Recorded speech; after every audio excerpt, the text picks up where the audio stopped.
네, 감사합니다. 저희에게 오늘 주신 하나님의 말씀은 이사야서 12장 2절부터 6절까지 말씀 가지고 나의 구원이라는 제목으로 함께 말씀의 은혜를 나누고자 합니다. 대림절 셋째 주입니다. 아기 예수님 오심의 의미가 깊어가는 기간이길 바라고, 또한 다시 오실 주님을 기다리는데 충만해지는 기간이길 진심으로 바랍니다. 오늘은 어제보다 더 사랑하는 날이 되길 바라고, 또한 그렇지 못했다 하더라도 그것을 알고 또 깨달아 회개하여서 주님 오시는 길을 준비하는 우리가 되길 진심으로 바랍니다. 오늘 우리에게 주신 하나님의 말씀의 12장 내용은 구원받은 자들의 감사 찬송이라는 소제목이 담겨져 있는 부분입니다. 이사야서 치고는 짧은 본문의 내용이 담겨져 있습니다.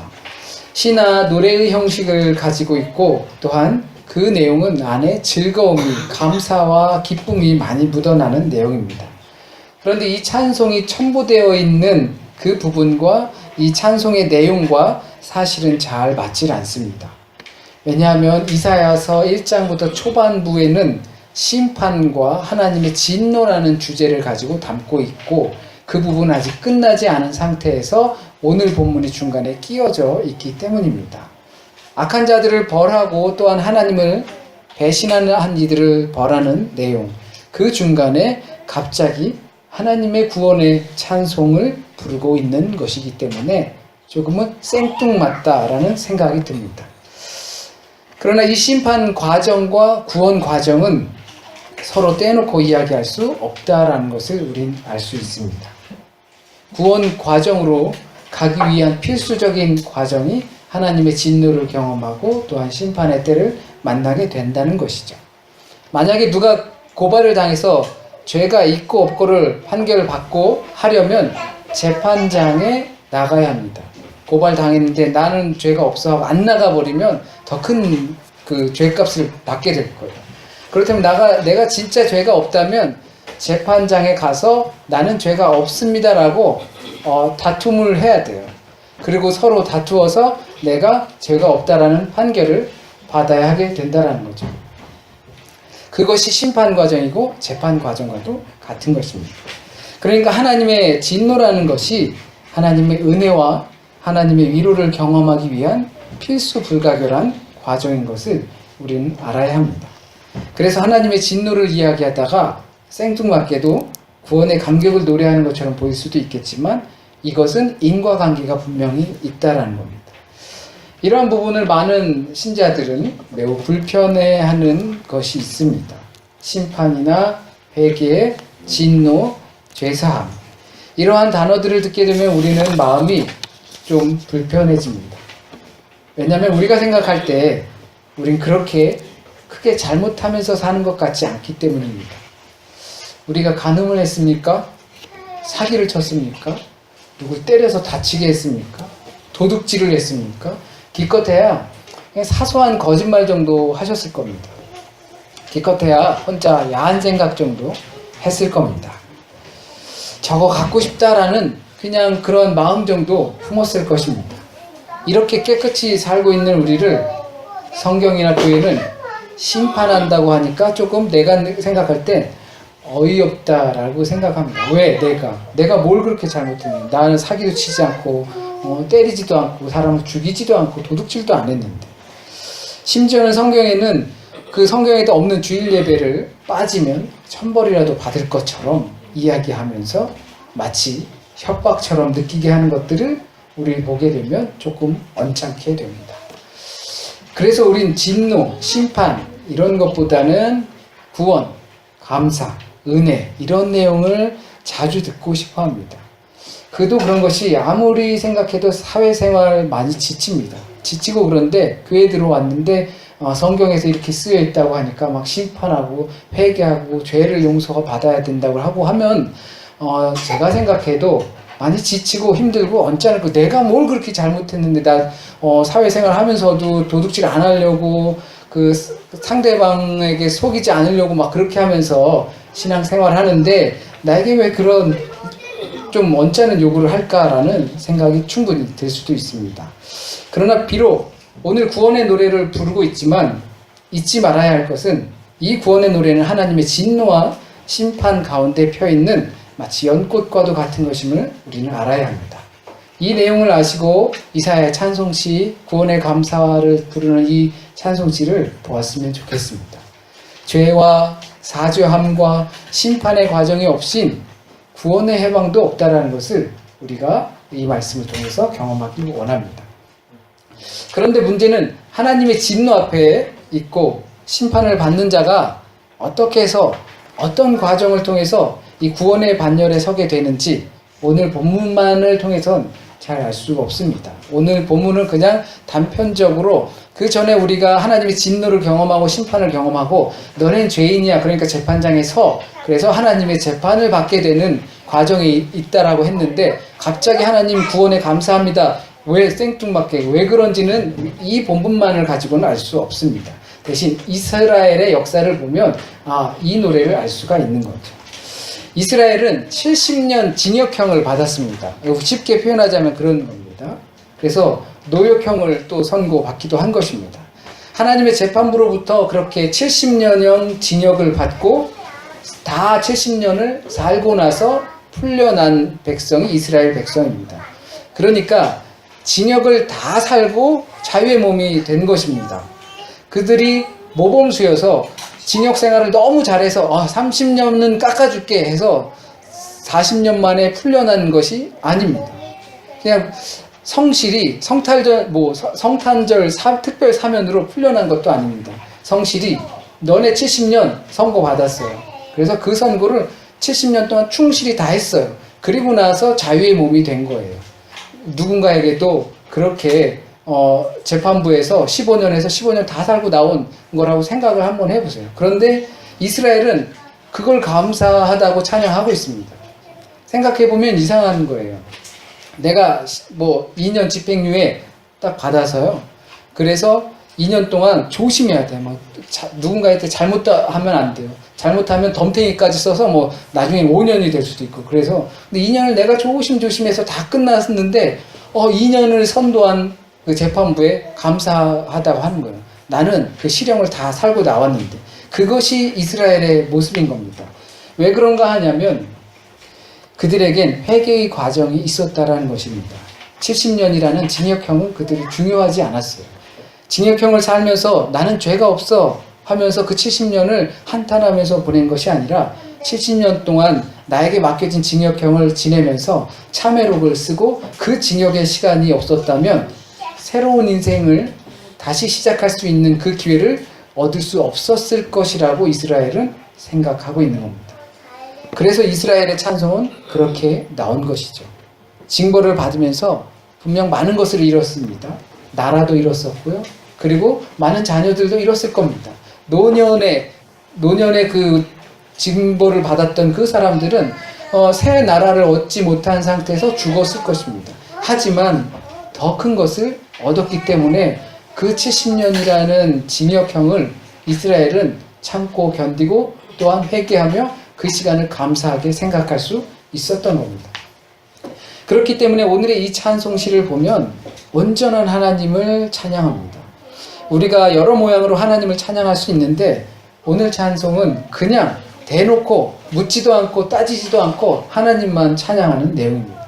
하나님은 구원이시다, 사랑이시다, 어찌 그렇게 사랑을 베푸시는지 놀랍도다 주은혜, 이게 바로 찬양이다라고 하면서 이렇게 하는 게 찬양이구나 라는 생각이 들 정도로 오늘 12장은 속절없이 찬양만 합니다.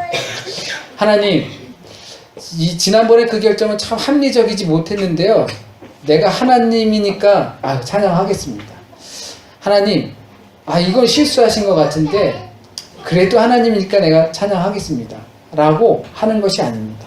묻지도 따지지도 않고 무조건 하나님을 찬양하는 것입니다.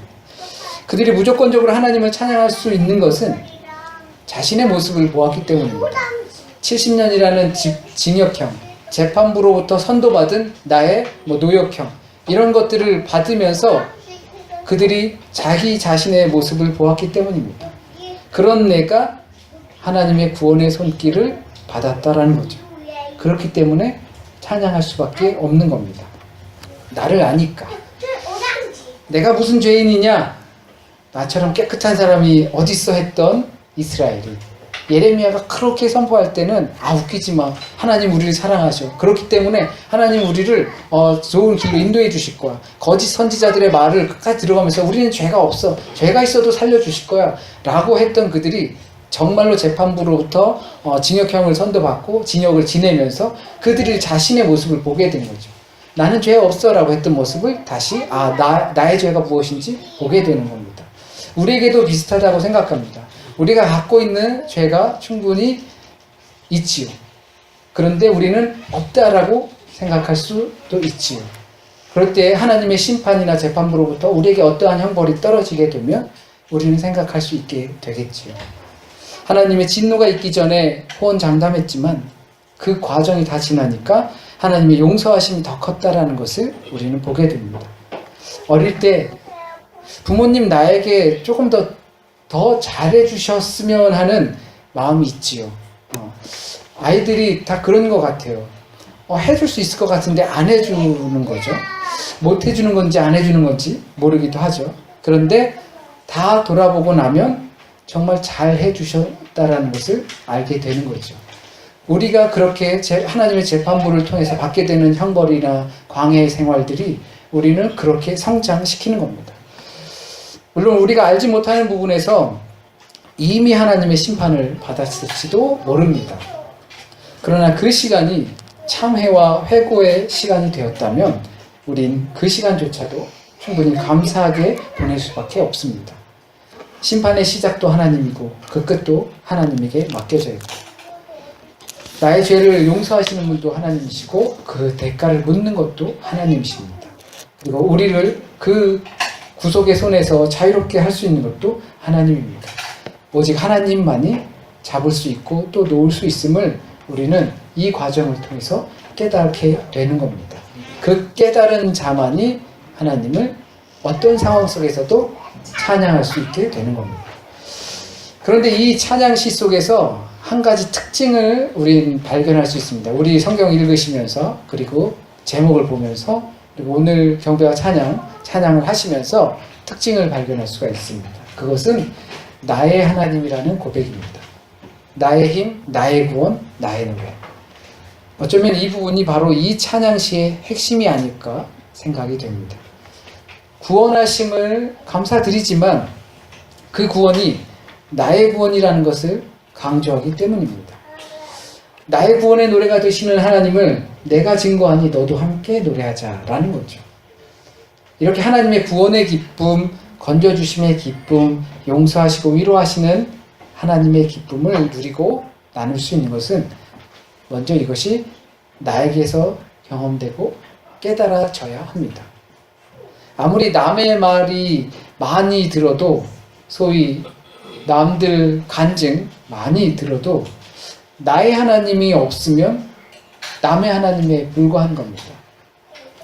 존 웨슬리라는 목사가 정말 똑똑하고 박식하고 잘 하는데 그런데 그 안에서 경험되어진 것은 누구나가 다 서평하고 이야기할 수 있고 기록되어져 있는 그런 하나님은 자기도 알지만 자기가 가슴을 뜨겁게 경험했던 나의 하나님이 없었음을 깨닫고 그리고 나서 그조차도 크게 변화하였습니다. 우리 하나님이라는 공통된 신앙을 구축하는 것도 매우 중요합니다. 요즘은 워낙 개별 사회다 보니까 우리라는 개념, 하늘에 계신 우리 아버지, 네 아버지 내 아버지 따로 있는 게 아니라 우리 아버지라는 공동의 개념을 갖는 것 매우 중요하지만 그것이 어쩌면 우리 안에서 나의 하나님, 우리 하나님 그 개념을 갖는 건 한국이었으면 가능했을 것 같아요. 규모가 굉장히 크고 그리고 거기서 전체주의적인 좀 주입적인 그런 식으로 통일해서 이것이 하나님이고 이것이 하나님의 구원의 방식이고 이렇게 이야기할 수 있을 것 같습니다. 그러나 우리 같은 정말 다른 환경에서 오고 다들 자기만의 생각들이 확고하고 우린 먼저 나의 하나님을 경험하기 전에 자신들이 갖고 있었던 어떤 것을 굉장히 주장하면서 살 때, 그럴 때 우리가 먼저 해야 될 것은 우리의 하나님이기 전에 나의 하나님, 내가 경험한 하나님을 아는 것이 중요할 것 같습니다. 그리고 그 하나님에 대해 우리는 그제서야 이야기할 수 있는 거죠. 내가 스스로, 내가 생각할 때 나에게 예수는 이런 분이야. 예수란 관련돼서 나오는 다큐멘터리도 굉장히 많습니다. 그리고 다큐멘터리도 많고 영화도 엄청 많습니다. 그런데 그것들이 다 관점이 조금씩 다르다 보니까 다르게 표현되고 다르게 이해되곤 하죠. 그만큼 다양하게 자기가 경험한 예수 그리스도를 영화로 만드는 사람이 있고, 자기가 연구해서 터득하게 된 예수 그리스도를 역사, 다큐멘터리 이런 것으로 만들기도 하는 것입니다. 그리고 그 하나님에 대해서 그제서야 이야기할 수 있는 거죠. 내가 스스로 그 하나님 예수 그리스도를 찾는 그 시간, 정말 필요하다는 겁니다. 이스라엘이 광야를 지날 때 자기의 광야라고 생각했어야 하는 것처럼 내 시간이어야 하는 겁니다. 예수께서는 자기의 십자가를 지셨고 자기 십자가를 다 지고 따르라고 하셨습니다. 그렇게 되니까 자기 십자가를 지고 십자가에 달리셔서 엘리 엘리 라마 사박단이라고 할 수 있게 된 겁니다. 자기 십자가를 져본 자가 나의 하나님, 나의 하나님이라고 그곳에서 하나님을 부를 수 있게 되는 겁니다. 만약 그 십자가를 남이 대신 진다면 나의 구원의 감격과 감사는 없게 되는 거겠죠. 내가 그 십자가에 동참하지 않는다면, 그래서 내가 예수를 알고 주님을 알길 원하지 않는다면 그냥 남들이 말한 것들만 알고 남들의 경험을 내 경험처럼 여기면서 살아가길 원한다면 그런 고백은 나올 수가 없어요. 그런 부르짖음은 나올 수 없어요. 나의 하나님, 나의 하나님 어찌 나를 버리십니까? 이런 고백은 나올 수 없다. 또 자기가 지어야 할 십자가인데도 남의 십자가를 지고 있다고 생각하는 것, 이것은 내가 지는 십자가다라고 생각해야 되는데 내가 저 사람을 위해서 대신 지금 십자가를 진다라고 생각하는 것도, 그것도 잘못된 자기 십자가입니다. 처음에 말씀드린 것처럼 내가 왜? 라고 생각할 수 있게 되는 것이죠. 그렇게 되면 우리에겐 구원의 감사와 감격은 없습니다. 우리는 대림절 주님의 다시 오시면 이라는 주제로 주님 오심을 기다리고 어떻게 맞이해야 하는지 준비하고 있습니다. 그러기 위해선 더욱더 사랑하여서 아버지 앞에서 거룩함에 흠이 없기를 바라고, 그러지 못한 것을 회개함으로 죄로 인해 굽어진 주님 향한 길이 주께서 우리에게 오실 길을 곧게 펴는 겁니다. 그러나 이런 것들을 준비할 때 내가 왜? 라고 의문이 들 수도 있습니다. 내가 왜 회개를 해야 되고 내가 왜 죄를 사함 받아야 하는가? 나는 큰 죄인도 아닌데, 나는 죄값 다 치렀는데, 이것들은 나와 예수와 큰 상관없다라는 이야기가 되겠죠. 예수를 알아야지 기다리든 말든 할 것 아니겠습니까? 다시 온다는 말이 믿겨지든 말든, 내가 기다리든 말든, 내가 나와 예수와의 관계가 뭐가 좀 있어야지, 예수를 알기 위한 어떠한 노력이라든지 그런 예수의 십자가의 길이 나에게 좀 있어야지 그것을 기다리든지 말든지 거룩해지든지 더욱더 사랑하든지 말든지 할 것 아니겠습니까? 요즘 같은 절기엔 주님 오심을 준비한다는 말로 우리는 표현하지요. 제가 독일에서 유학 와서 중앙도서관에서 앞에서 잠시 커피를 마시면서 쉴 때, 어느 분과 커피를 마시면서 쉴 때 어느 분을 만나게 됐습니다. 그분은 저에게 하신 말씀이 예수 믿으세요라고 하시더라고요. 그래서 옆에 계신 분이 이분 신학 공부하시는 전도사님이에요. 그러니까 그분이 하시는 말씀이 그래도 예수 믿으세요 하시더라고요. 저는 굉장히 충격적이었어요. 왜냐하면 저는 그런 전도를 되게 많이 받았어요. 어딜 다니면 이상 안 믿게 생겼나 봐요. 전도를 자꾸 받더라고요. 대학교에 들어가서 신학생이 됐는데 어느 다른 대학교 캠퍼스에 가서 앉아 있었어요. 그랬더니 두 사람이 와요. 한 사람은 이제 훈련하는 사람, 한 사람은 이제 훈련을 가르치는 사람. 대학생 기독교 선교회 CCC라고 알려진 그 사람들이 저에게 사형리를 가르쳐요. 다 따라서 읽고 마지막에 영접 기도까지 했어요. 저 신학생이라고 하면 창피할까봐 영접 기도까지 했어요. 군대를 갔다 와서는 통영이라는 저 해남 더 지나가서 그 남쪽에 통영이라는 곳에 섬의 마을에 들어갔는데 거기에 초등학교가 있어서 잠시 앉아서 누워있는데 학교 소사분이 오시더니 저에게 바울의 로마서 강의를 막 하시는 거예요. 막 직접적으로 안 하고 우리에겐 운명이라는 것이 있는데 막 이렇게 이야기를 하는 거예요. 다 이야기를 듣고 국수까지 얻어먹고 자고 가래요. 자고 가래요. 할 얘기가 더 많다고. 그래서 제가 아닙니다 하고 그렇게 왔어요.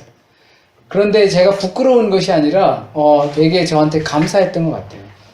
예수를 믿으세요. 되게 중요한 말이죠.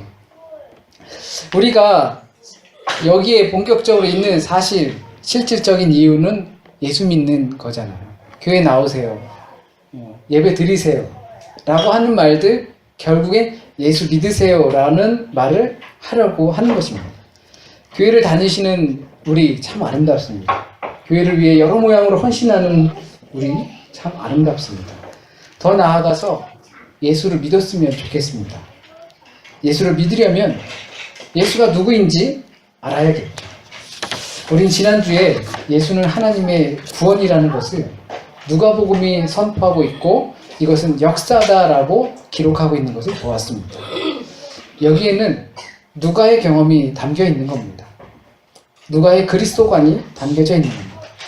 이 누가는 예수를 경험했고 그리고 예수를 알았기 때문에 그렇게 자기의 관점을 기록할 수 있었던 겁니다. 그렇다면 우리는 어떤가요? 우리 삶의 부분 중에서 공들이고 있는 부분 중에 무엇이 제일 큰가요? 솔직히 말씀드리면 같이 사는 사람의 마음도 그가 뭘 다 좋아하고 어떤 거에 관심이 있는지도 다 알기 어렵습니다. 그런데 가끔 듣고 가끔 보고 가끔 생각하는 예수를 우리가 어떻게 잘 알 수 있겠습니까? 광야 또는 징벌과 하나님의 진노의 시간을 지나가는데 그 시간을 그냥 지나가는 사람에게는 구원의 감격이 나오질 않습니다. 우리의 생을 지나갈 때 또한 우리가 그처럼 광야의 시간이라고 여겨질 때 그 시간을 지날 때 그냥 지나가면 그냥 너무 싫은 시간이 되는 거예요. 제가 대학교 다닐 때는 가끔 그 기한 행동을 했었는데 뭐냐면 사순절 마지막 날 예수 성금요일이 되는 날 그날은 학교에서 집까지 금식하면서 걸어갔어요. 버스 타고도 한 30-40분 가는 길이었는데 그 길을 그냥 걸어가는 거예요. 만약에 그 길이 이 멍청하고 만약에 버스를 놓쳐서 걸어가는 길이면 엄청 짜증났을 거예요. 짜증나고 막 하는데. 그런데 내게 묵고 묵상할 수 있는 시간을 주자라고 생각하면서 걸어가게 되는 거거든요.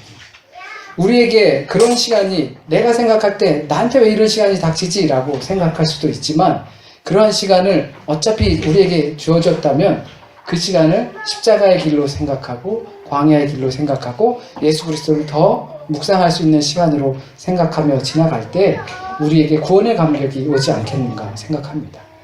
다시 오실 주님, 우리가 기다리는 주님, 누군지 알아가는 소중한 절기가 되었으면 합니다.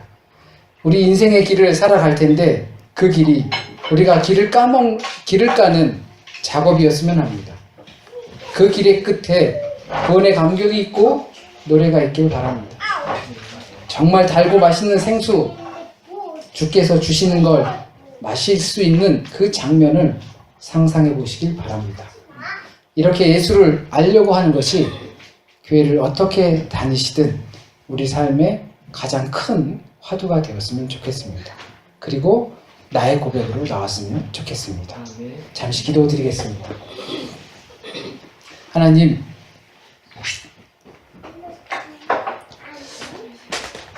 우리에게는 내가 스스로를 참 잘한다고 생각하는 오만함이 있습니다.